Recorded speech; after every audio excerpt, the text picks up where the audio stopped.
여러분들한테 좀 혼동되는 지점이 있는 것 같아서 내가 그 오가 영상을 올린 거에서 motivated라고 돼 있는 부분이 학교에서는 분사구문 수동태다 뭐 이런 식으로 배운 게 하나가 있는데요. 수업 중에 현강에서는 언급하고 그다음에 영상을 해놓는 또 다른 수업을 할 때는 내가 그걸 안 했나 봐. 이제 근데 그게 사실 그 캠퍼스에 이제 할 때는 그 미리 이제 현강을 다른 걸로 이제 해결을 했었어서 이제 내가 그때 스킵을 한 것 같아요. 이제 뭐냐면은 분사 구문을 이제 구분할 때 그게 분사 구문이거든요. 결론만 말씀드리면요. 분사 구문을 구분할 때 학교에서 이제 1학년 1학기 때까지는 ing로 시작되는 뭔가를 이제 얘기를 하고 그다음에 이제 2학기 때부터는 갑자기 뭐 pp 형태로 나와 있는 애들을 분사 구문이라고 부르고 그걸 분사 구문 수동태라고 부를 거거든요. 근데 그런 식으로 구분을 안 하고요. 분사 구문은 일반 동사냐 아니면 비동사냐 이렇게 두 가지 형태로 이제 구분을 하겠습니다.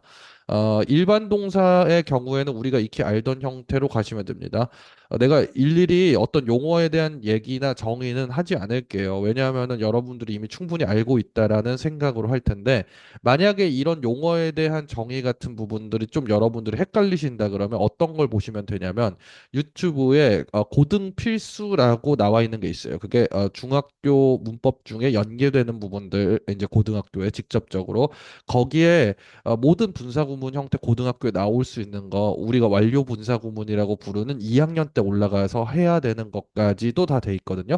그러니까 1학년 친구들은 완료 분사구문 파트까지는 보실 필요는 없는데 비동사로 나오는 분사구문 그 파트가 이제 지금 이제 해석을 위해서 필요한 부분이니까 그 부분을 이제 보시면 될 것 같습니다. 일반 동사 여기 맨 처음에 나올 때는 일단 종속절부터 써야 되니까 그 종속절을 이끌고 있는 종속 접속사가 나올 거고 그다음에 그 뒤에 주어가 빠질 겁니다. 그다음에 그 주어 뒤에는 당연히 일반 동사가 하나 빠질 거고요. 일반 동사 뒤에는 뭐 자동사일 경우에 뭐가 안 와도 되는데 뭐 블라블라 뭐 붙을 수도 있고 혹은 이 일반 동사 앞에 부사가 붙을 수도 있죠. 뭐 근데 여러 가지 가능성이 있지만 어쨌든 기본 틀은 이겁니다. 기본 틀 뒤에는 당연히 주절이 붙겠죠. 그죠? 주어와 그다음에 주절의 주어 얘기하는 겁니다. 주절의 주어와 주절의 뭐 동사는 비동사는 모든 상관없어요. 근데 우리가 이 동사에서 알고 싶은 거는 시제밖에 없어요. 여러분들 이제 기본 컨셉이 뭐냐면 종속 접속사가 이끌고 있는 종속절 같은 경우에는 어차피 주절을 이제 수식해주는 부가적인 의미를 갖고 있는 부사절이에요. 말이 좀 어려우면은 제가 간추려 볼게요. 뭐냐면은 콤마를 기준으로 이 앞에 있는 종속절은 그다지 중요도가 이 주절에 비해서는 없는 편이에요. 그러니까 뒤에 있는 이 주절이 중요한 놈이지 앞에 있는 종속절은 중요하지 않아. 만약에 겹치는 정보를 바꾼다고 한다면요, 뒤에 있는 중요한 주절을 바꾸는 것보단 요 앞에 있는 뭔가 덜 중요한 놈들을 바꾸는 게 합리적인 선택일 겁니다. 음, 그 최종적인 결과물로 자꾸 얘기하지 마시고요. 과정을 좀 얘기할게요. 우리가 생략을 뭔가 할 때는요, 어떻게 생략하기로 했냐면은 세 가지로 생략하기로 했어요. 첫 번째로는 문맥상 알 수 있는 거예요. 예를 들어서 pay라는 단어는 어차피 money가 뒤에 붙거든. 그래서 money를 굳이 안 써도 pay란 말에 money가 붙어 있으니까 그럴 경우에는 그냥 pay, I pay 이러면 내가 돈을 낸다. 이것까지가 이제 포함되는 내용이다. 그래서 생략하는 문맥상 생략 첫 번째. 두 번째는 병렬 구조에서 주로 많이 나오는데 동일한 애가 겹쳤어. 그럴 때 겹칠 경우에 없애는 생략 두 번째. 마지막 세 번째는 뭐냐면 의미가 없어요. 얘가 한국말로 해석을 안 해. 그럴 경우에 없어지는 거예요. 보통은 접속사 대시지, 그지? 얘는 의미가 없거든. 그러면 종속 접속사는 여러분들이 한번 봅시다. 이게 웬 뭐 이런 놈들이잖아. 얘는 의미가 있는지 없는지 따져보면요. 얘는 의미가 무조건 있습니다. 종속 접속사는 일단 살려야 돼요. 자, 그 다음에 여기 있는 이 주어는 보통의 분사구문 같은 경우 주절의 주어와 일치하거든. 그럼 생략의 원칙, 두 번째, 겹치는 거는 없앤다. 없앱니다. 그 없애고 나서 보니까 이제 동사를 그냥 쓰시면 되거든요. 이 X 표시한 건 없앤 겁니다. 없애고 나서 동사 그냥 쓰시면 되는데 여기에서 하나가 더 나온 거야. 이 컨셉이 되게 신기해요. 이게 되게 극단적인데 이제 뭘 얘기하기 시작하냐면 자, 여기 종속 접속사, 종속절에 나와 있는 이 주어가 갖고 있는 정보를 쪼개기 시작했어요. 어떻게 쪼개냐면 얘는 갖고 있는 고유한 의미가 있지. 예를 들어서 이 동사가 run이었어. 그럼 달리다라는 의미가 있죠. 그 달리다라는 의미 플러스 또 뭐가 있냐면 얘가 나타내는 시제 정보가 있어요. 일단 고유하게. 그죠? 그다음 세 번째로는 뭐가 있냐면 얘가 능동적으로 하는 일인지 안 하는 일인지 능동과 수동을 나타내는 표현이 있어요. 그러니까 능동수동 요렇게 나타내거든요. 자, 근데 여기에서 이 세 가지 중에 하나는 별 의미가 없는 게 있어요. 그게 뭐냐면 이게 그냥 이렇게 보니까 이제 안 나타나는데 이제 이런 겁니다. When I ran 내가 달렸을 때 I was afraid of tigers. 호랭이가 쫓고 있었나 봐. 이렇게 얘기를 해요. 이게 뭐가 있냐면 이제 ran 기준으로 봅시다. run은 일단 고유 의미는 달리다. 그다음 시제는 과거. 능동수동 얘기할 때는 내가 달리는 거니까 능동이야. 이렇게 세 가지 형태로 나오는 거거든요. 그러니까 일반 동사로 나오면은 일단 기본적으로 능동이라고 보시면 돼요. 일단 기본적으로 무조건. 근데 여기에서 시제 정보는 별 의미가 없어요. 이 전체 문장에서. 왜 그러냐면요. 내가 달릴 때 이 내용 보면 종속 접속사의 이 의미 때문에 내가 어차피 달릴 때 내가 타이거를 두려워한 게 어차피 같은 시점에서 일어날 수밖에 없는 거거든. 그럼 이 시제를 어떻게 생각하냐면 필요가 없는 정보라고 생각하는 거예요. 그럼 뭐만 확실하게 표현할 거야? 이거 어차피 능동이라며. 그지? 요 능동의 내용하고 요 능동 내용하고 고유 의미만 극단적으로 살려보자 이런 거예요. 그게 뭐야? 현재 분사가 확실한 능동을 표현하죠. 그러니까. 그래서 현재 분사로 쓰는 거예요. 그래서 분사 구문이에요. 얘가 동명사 이런 게 아니라 분사 구문이야. 자, 이게 원래 분사 구문 형태입니다. 근데 분사 구문은 모두가 그런 건 아니지만 일반적으로 앞으로 빠져서 구성되거든요. 요거는 우리가 그전에 얘기했었던 부사절의 성질을 얘기하는 거예요. 부사절이 일반적으로 뒤로 빠지면요. 뭐라고 얘기했었냐면 얘네들은 조건을 나타낸다 그러고 요런 식으로 앞으로 빠질 때에는 뭐라 그랬어? 배경을 나타낸다 그러지, 그지?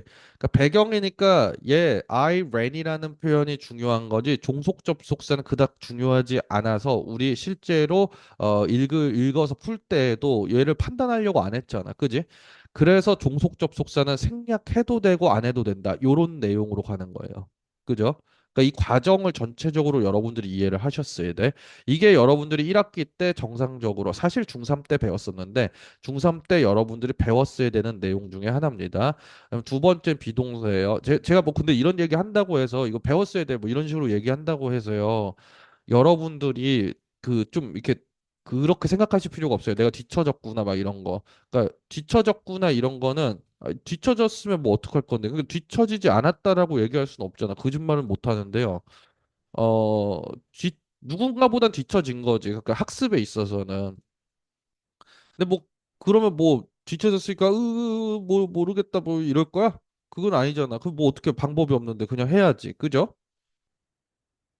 좀 그런가? 근데 어쨌거나 지금 좀 뒤쳐졌다라는 생각 때문에 너무 자기를 잡아 끌어내리면 안 돼요. 그러니까 이게 되게 웃긴 게 뒤쳐진 게 야, 니네 이거 몇 줄짜리야? 야, 이거 네 줄짜리 뒤쳐진 거가 뭐 그렇게 대수야? 이거 네 줄짜리 이거 니네가 지금 확실히 알면 되잖아. 이거 뭐 별거야?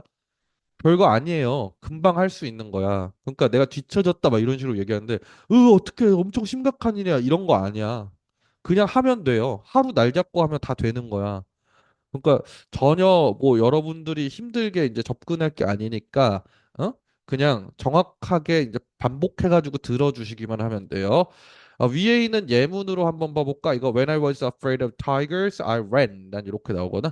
이제 비동사가 나올 텐데 이 비동사 뒤에 일단은요, 사실은 여기 되게 다양한 형태가 나오는데 형용사가 나오는 형태 기준으로 이제 한번 봅시다. 근데 이 형용사에 주의해야 되는 거 모두 포함돼. 여기에는 PP 형태도 역시 형용사에 포함됩니다. 이렇게 나와 있는 이 형태를 볼 겁니다. 이렇게 나오고 그 뒤에 이제 이렇게 뭐 블라블라 더 나오는 게 있을 거고 형용사 구 덩어리가 붙을 수도 있고요. 그 다음에 당연히 똑같이 주절도 이렇게 나오겠죠. 이때도 똑같습니다. 접근은 무조건 똑같아요. 그러니까 내가 왜 비동사로 기억하라고 하냐면 여러 가지 이유가 있는데 그 무슨 수동태 형태로만 해가지고 실제 이것만 계속 나오는 게 아니에요. 일단 그게 첫 번째 이유고, 그다음 두 번째로는 우리가 얘기를 할 때 배울 때에는 자꾸 똑같은 원칙을 적용하려고 노력해야 돼요. 뭐 이거는 이거고 저거는 저거고 따로따로 자꾸 외우시잖아. 그러면 당연히 기억이 안 나요. 그러니까 우리가 아직도 기억 못 하는 거거든. 우리는 위에 있는 거 얘기할 때 이걸 왜 분사구문 만들어졌냐? 취재는 필요 없는 정보고 고유 의미랑 능동수동만 정확하게 파악하면 되니까 극단적으로 표현한 거야. 이렇게 얘기한 거야. 정보의 나열로 자꾸 보시려고 해야 돼요. 이때도 종속 접속사는 또 삭제를 해도 됩니다. 종속 접속사는 아니다. 그냥 처음부터 한번 과정을 다시 밟아볼게. 종속 접속사는 일단 생략이 원칙상으로는 안 돼. 의미가 있으니까. 주어는 겹치는 거 생략 두 번째. 자, 위에처럼 똑같아요. 이거. 이 비동사에 있는 뭐는 필요가 없어. 얘는 뭐 일단 능동수동만 파악하면 돼. 얘가 무슨 형용사 된 거잖아, 이 주어가. 그러니까 얘는 그냥 being으로 나타낼 거예요. 그 뒤에 형용사는 그냥 붙을 겁니다. 형용사. 요렇게 그냥 붙고 그냥 끝날 거거든. 자, 근데 여기에 하나가 더 있어요. 자, 일반적인 동사 같은 경우에는 저기 위에 있는 대로 고유 의미, 그다음에 시제, 능동수동 중에서 뭐만 없앤 거예요? 시제만 필요 없는 거거든. 근데 얘는 뭐가 문제냐면 비동사는 고유 의미 자체가 별로 없어요. 그죠? 이게 필요 없고 뭐만 나타내면 돼? 능동수동만 나타내면. 그래서 얘는 능동 극단적으로 표현해서 뭐 한 거야? 비잉으로 표현한 거예요. 근데 여기 또 이슈가 하나 생기는데 뭐냐면 일단 첫 번째 이슈는 아까 얘기한 그 종속 접속사 종속절 앞으로 뺄 때 부사절 앞으로 뺄 때 얘가 큰 의미가 없는 거. 그럼 두 번째는 얘가 고유 의미가 없다라는 거야. 고유 의미가 없어요. 이 비 자체의 능동수동 얘기한 거야. 비 자체는 능동이 맞지. 근데 얘는 고유 의미가 없어. 그러니까 어떻게 하면 돼? 얘는 없애도 되는 걸로 생각해요. 그러니까 남은 게 뭐가 있어요? 과거 분사도 포함되어 있는 형용사죠. 능률 교과서 이제 5과에 보면 motivated라고 남아 있는 이 형태가 이 형용사만 남아 있는 형태입니다. 그죠? 그러니까 앞에 being을 써도 괜찮은 거고 종속 접속사 as를 살려도 괜찮다. 이런 얘기가 당연히 나오게 된 거죠. 그러니까 요렇게 이제 이해를 하시면은 좀 편할 것 같은데, 다 보시고 나서도 좀 이해가 안 되시면은, 좀 반복해서 보시거나 혹은, 요 내용을 좀 길게 정확하게 표현한 게 이제 고등필수 고 나와 있는 그 유튜브 영상이니까 그 영상을 한 번 더 봐가지고 이해를 완벽하게 할 수 있도록 합시다.